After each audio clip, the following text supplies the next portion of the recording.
नमस्कार. कोणीही न विचारलेलं माझं मत या माझ्या नवीन कार्यक्रमामध्ये सगळ्यांचं मनपूर्वक स्वागत. मनामध्ये सतत विविध मतं निर्माण होत राहतात. घरी कोणाचं बरोबर आहे तिथे मत आहे की दुमत आहे.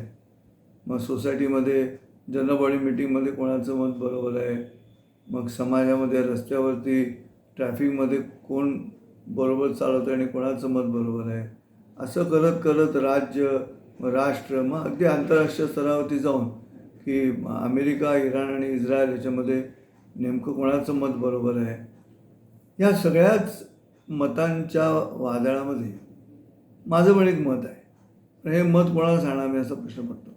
कारण पत्रकार काही मला विचारायला येणार नाहीत.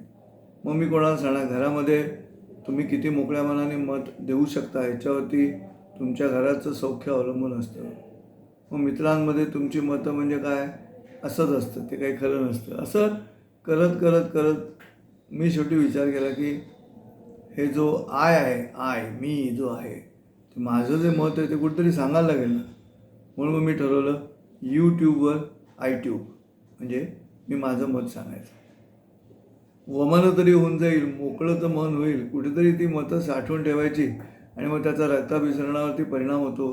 तुम्ही ते साठवून ठेवता, मग रक्ताभिसरणामध्ये एक एक धागा तुमच्या भावनांचा आणि मतांचा मागे मागे सरकत जातो आणि मग त्या साचलेली मतं आणि भावना असतात त्यांची गाठ तयार होते शरीरामध्ये आणि मग आतल्या गाठीचा माणूस जन्माला येतो. त्यापेक्षा ज्ञानेश्वर माऊली म्हणतात तसं कळा येथून आलिया विद्या इयेच्या केलिया असं करून वमनं करून टाकायचं. मननं नाही जमत आहे आम्हाला, कारण तेवढी एकाग्रता नाही.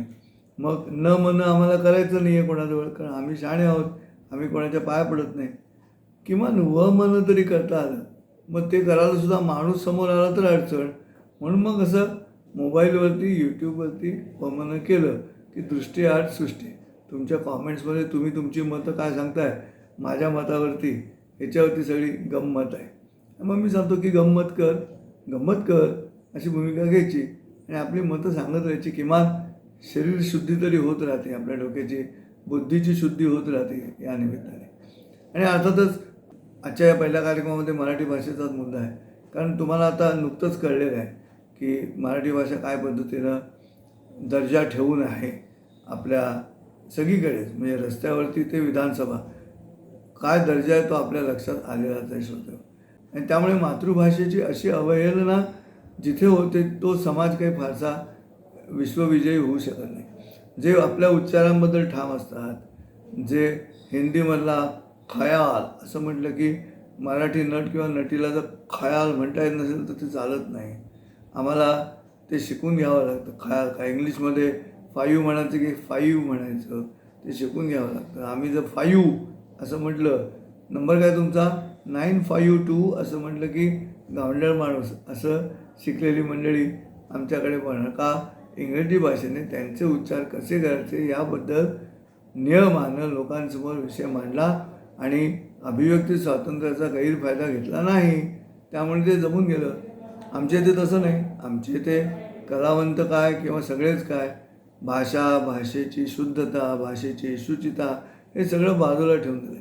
त्यामुळे संत ज्ञानेश्वरांना सुद्धा आळंदीला संजीवन समाधीमध्ये प्रश्न पडला असेल की अरे अमृताला पैजेवर जिंकणारी भाषा असं मी म्हटलं ती ही आहे का? तर ही नाही ती भाषा. म्हणजे ज्या प्रमाणात आपण हल्ली शिव्यांचं भांडार ऐकत आहोत असं वाटतं की गडबड झाली सगळी.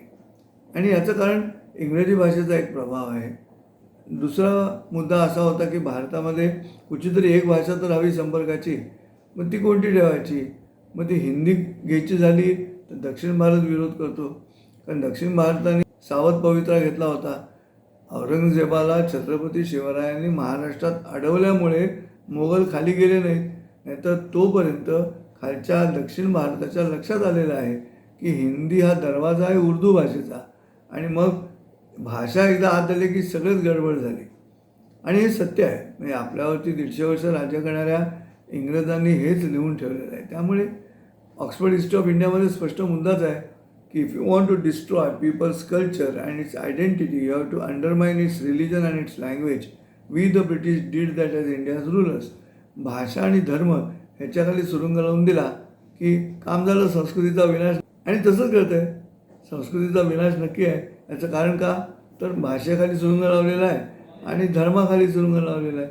आता तसंच करतं आहे. निधर्माच्या नावाखाली सुरुंग तिकडेही लावलेला आहे आणि काय हरकत आहे शिव्यातून बोललो तर? परवाच एक राजकीय नेता पत्रकारांनी विचारलं शिव्यांवरतं, तर सांगत होता आविर्भावामध्ये की नाही नाही आमच्या मराठी भाषेचं ते वैशिष्ट्यच आहे म्हणून.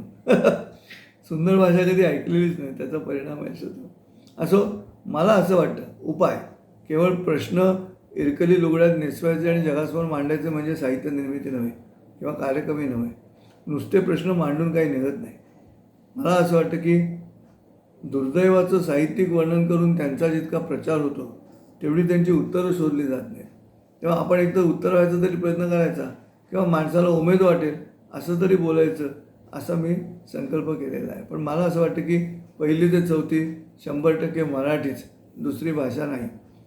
5वी ते 8वी म्हणजे 7वी शब्दकोश आणि तिथून 5वीपासून इंग्रजीला सुरुवात करायची आणि 8वी ते पुढे गूढार्थ, 1ली ते 4थी ध्वन्यार्थ, ध्वन्यार्थाने शिकवायचं. एक होतं जुरळ, चालत नव्हतं सरळ, तसं फोनेटिक व्हॅल्यू ध्वन्यार्थाने शिकवायचं. 5वी ते 7वी शब्दार्थाने शिकवायचं, डिक्शनरी मिनिंग, आणि 8वीच्या पुढे गूढार्थाने शिकवायचं म्हणजे रीडिंग बिटवीन द लाईन्स.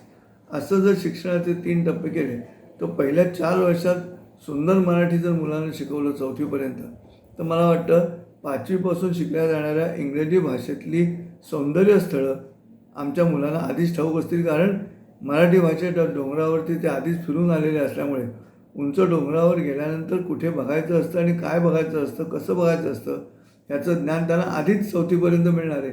त्यामुळे इंग्रजी भाषेतली जी सौंदर्यस्थळं आहेत ती समजण्याची कुवत 1ली ते 4थी 100% मराठी शिकवल्याने म्हणजे मातृभाषा शिकवल्याने येऊ शकते, असं माझं अशासकीय व्यक्तिगत मत आहे.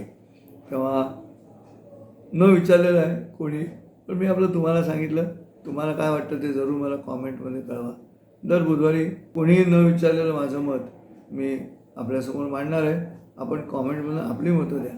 पण असा जर प्रचार केला तुम्ही सबस्क्राईब करून, शेअर करून, तर कदाचित हा एपिसोड जर शिक्षण मंत्र्यापर्यंत पोचला तर तिथे हा मुद्दा लक्षात येईल की 100% भाषावर प्रांतरचना केलेली असल्यामुळे तुम्ही त्या त्या राज्यामध्ये ती भाषा 1ली ते 4थी तीच ठेवायची, इंग्रजी नाहीच शिकवायची. त्यामुळे महाराष्ट्रात 1ली ते 4थी मराठी, तामिळनाडूमध्ये 1ली ते 4थी तमिळ, कर्नाटकामध्ये कन्नड, आंध्र प्रदेशमध्ये तेलुगू, बंगालमध्ये बंगाली, अशा पद्धतीनं जायला हवं. असं गेलं, खरंच सांगतो, ज्यांची मातृभाषा उत्तम असते ना त्यांचंच इंग्रजी चांगलं असतं. असो, या ठिकाणी थांबूया. पुन्हा भेटूया पुढच्या बुधवारी नवीन विषयामध्ये. कोणीही न विचारलेलं माझं मत. नमस्कार.